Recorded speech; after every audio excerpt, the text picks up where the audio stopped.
But we all have to deal with issues of defeat in our life.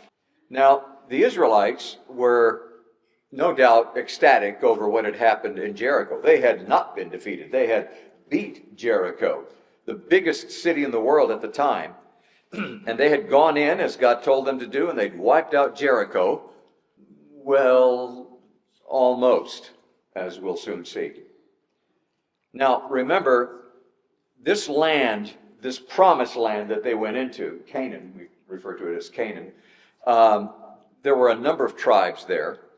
And this whole area had apparently disregarded. They had sinned against God repeatedly, apparently for a long, long period of time. And they were under the judgment of God. As a matter of fact, look at Deuteronomy chapter 9, verse 4. It is because of the wickedness of these nations that the Lord is driving them out before you. So the Israelites didn't just come in and take over and hurt a whole bunch of people, innocent people, and it wasn't that way at all. God was disciplining those people. He was just using the Israelites. They were just the tool. But it was God that was driving them out of the land. And God warned Israel about the danger of disregarding him and disobeying him and sinning against him, just as the Amorites and the Canaanites and the Hittites and the Jebusites and some other parasites in the area. And he told them, you guys have got to follow my instructions. You've got to obey me. You've got to listen to me. And if you don't, there are going to be consequences for that, just as they were for these people. As a matter of fact, look at Leviticus. It goes into some detail about that. Do not make yourselves unclean by any of these things, for by all these, the nations I'm driving out before you have become unclean.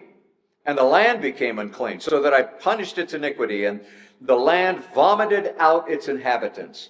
That's the way God thought of them. They had disobeyed him and disregarded him so much that it made him sick.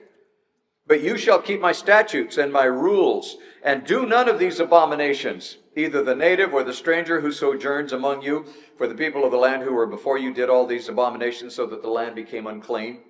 Lest the land vomit you out when you make it unclean, as it vomited out the nation that was before you.